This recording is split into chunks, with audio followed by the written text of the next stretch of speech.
जम्मू कश्मीर में उपचुनाव का माहौल गर्म है। नगरोटा विधानसभा क्षेत्र में बीजेपी की देवयानी राणा और बडगाम से स्वतंत्र उम्मीदवार मोहम्मद अब्बास डार ने अपने अपने नॉमिनेशन फाइल कर दिए हैं। मतदाता अब चुनावी तैयारियों और कैंडिडेट्स के रोड मैप पर नजर गड़ाए हुए हैं। जनता की उम्मीदों और उम्मीदवारों की टक्कर से जुड़ी ये खास रिपोर्ट देखिए जरा।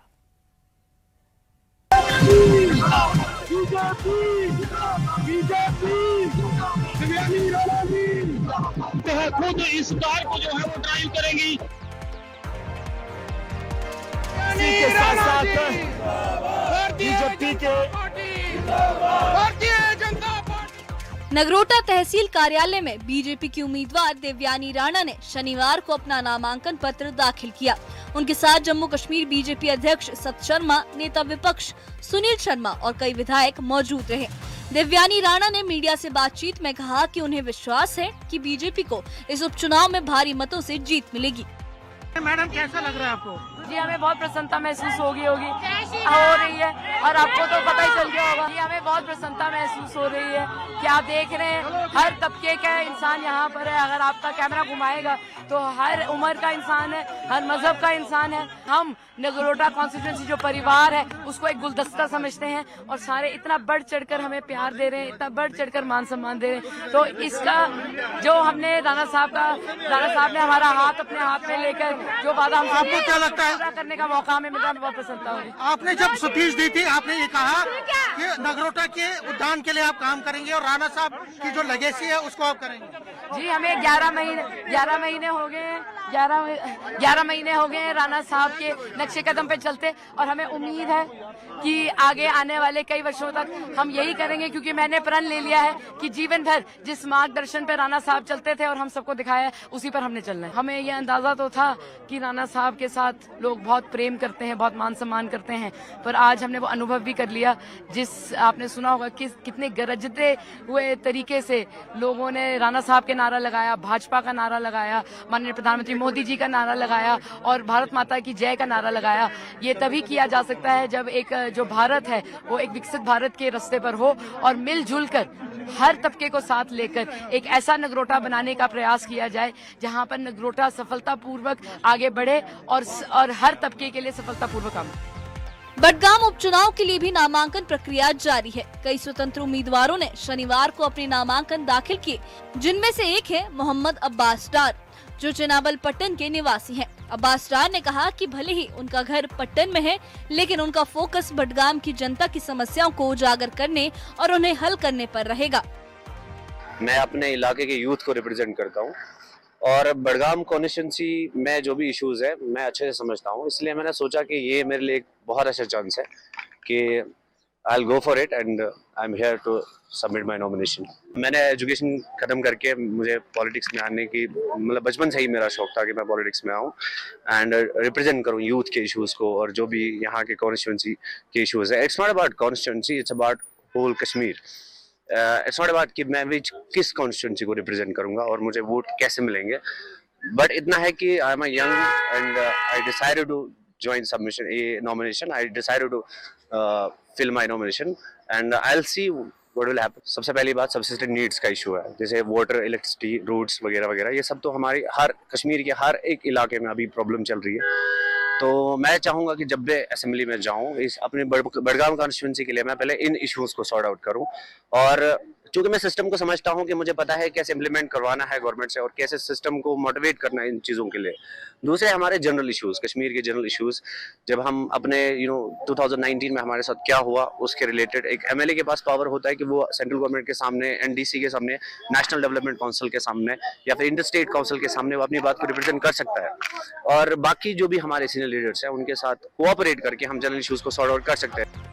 नगरोटा विधानसभा क्षेत्र में कुल 96,007 मतदाता हैं, जिनमें से 49,735 पुरुष, 46,271 महिला और एक थर्ड जेंडर मतदाता भी शामिल है।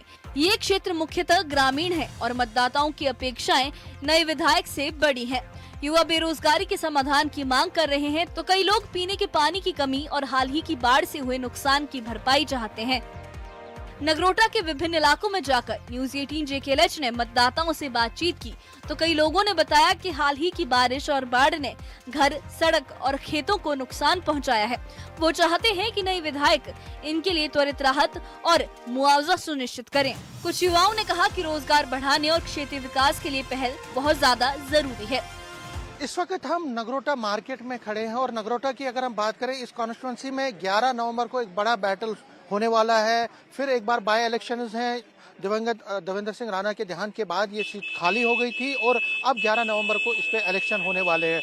फिलहाल मैं कुछ लोगों से यहाँ पे बात करने की कोशिश करूंगा और उनसे जानना चाहूँगा कि मुद्दे क्या रहेंगे। अगर यहाँ पे जो नगरोटा के एरिया में लोगों की अगर हम बात करें तो उनके क्या क्या मुद्दे रहेंगे, मैं यहाँ पे इस तरह से कोशिश करूंगा जानने की और पहचानने की कि आखिर अगर यहाँ पे लोग हैं तो वोट डालने जा रहे हैं तो 11 तारीख को, तो वो किस चीज़ को देखकर वोट डालेंगे और उनके मुद्दे क्या होंगे। देखिए, हम यही उम्मीद करेंगे जो भी हमारा कैंडिडेट आएगा वो रोज़गार पे बात करे, वो एम्प्लॉयमेंट स्कीम्स पे बात करे, जिससे और से ज़्यादा जो यूथ है वो एम्प्लॉयमेंट ले सके और जो और भी जो इंफ्रास्ट्रक्चर डेवलपमेंट है, स्पोर्ट्स फैसिलिटीज़ डेवलप हों, ताकि हमारे यहाँ पे काफ़ी सारे जो अच्छे नौजवान खिलाड़ी हैं उनको प्रायोरिटी मिले और वो आगे जाकर देश के लिए और हमारे JNK के लिए कुछ कर सके। हमारे डिस्ट्रिक्ट में एक बड़ा फेमस टूरिस्ट स्पॉट है जिसका नाम है सुरिनसर झील।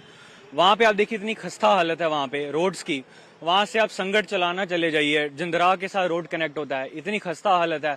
महीना खत्म होने को आ गया है बट अभी तक वहाँ के जो भी थे, वहाँ के MLA MPs थे जो पुराने थे, उन्होंने कुछ काम तक नहीं करवाया। वहीं पे अगर आप मथवाड़ ब्लॉक जो हमारा एक लगता हुआ इलाका है नगरोटा कॉन्स्टिट्यूंसी का, वहाँ पे इतनी खस्ता हालत है, लोगों को अभी भी वहाँ पे अपने दम पे अपनी JCB लगा के काम करवाना पड़ रहा है। क्या चाहते हैं जो नए इलेक्शन जब आ रहे हैं अभी 11 नवंबर को, तो जो इलेक्टेड MLA होगा उससे आप क्या चाहते हैं? बहुत उम्मीद है उनसे, उनके फादर साहब से उम्मीदें थी हमें।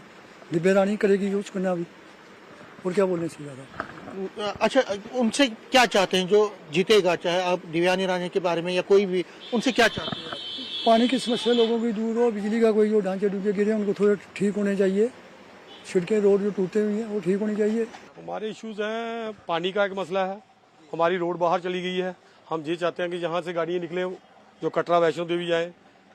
और थोड़े मुद्दे हैं, मतलब ये है कि कुछ हद तक हमारे मुद्दे ठीक है। यहाँ पानी की कमी है, क्योंकि पाइपें वगैरह बह गई हैं, तो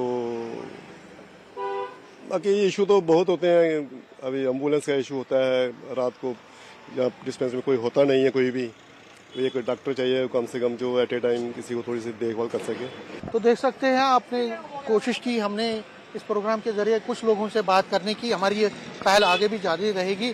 फिलहाल कुछ लोगों से बात हुई और यहाँ से जो वोटर कह रहा है कि अनएम्प्लॉयमेंट बड़ा मुद्दा है, जो फ्लड आए थे उसमें रोड्स बह गए हैं, नुकसान हुआ, मकानों का नुकसान हुआ, उसके लिए वो कंपनसेशन चाहते हैं। और सबसे बड़ी बात है, पानी की बड़ी इशू है नगरोटा में, पानी की समस्या है। ये चाहते हैं जो नए MLA बन के यहाँ के चुन के आएंगे, उनको पानी की तरफ बहुत देना चाहिए कि पानी की जो सुविधा है वो सुनिश्चित हो। अनएम्प्लॉयमेंट का जो इशू है उसको एड्रेस किया जाए और फ्लड से जो नुकसान हुआ उनको कंपनसेशन मिलना चाहिए उन लोगों को। तो कई मुद्दे हैं, मुद्दे बहुत ज़्यादा, आगे भी हम कोशिश करेंगे इन मुद्दों पर बात करने की। देवयानी राणा ने अपने नामांकन को झांसी की रानी के अंदाज में पेश किया, जो उनके आत्मविश्वास और जनता के बीच पकड़ को दिखाता है। वहीं मोहम्मद अब्बास डार ने स्वतंत्र उम्मीदवार के रूप में जनता के मुद्दों को प्राथमिकता देने का भरोसा दिया। नगरोटा में उपचुनाव का माहौल अब पूरी तरह से सक्रिय है, जहां एक तरफ बीजेपी की देवयानी राणा जीत का दावा कर रही हैं, वहीं स्वतंत्र उम्मीदवार अब्बास डार जनता की समस्याओं को उजागर करने का भरोसा दे रहे हैं। 11 नवंबर को होने वाले मतदान से ये तय होगा कि जनता की उम्मीदों का रंग किसके पक्ष में झुकेगा। Bureau report, news 18।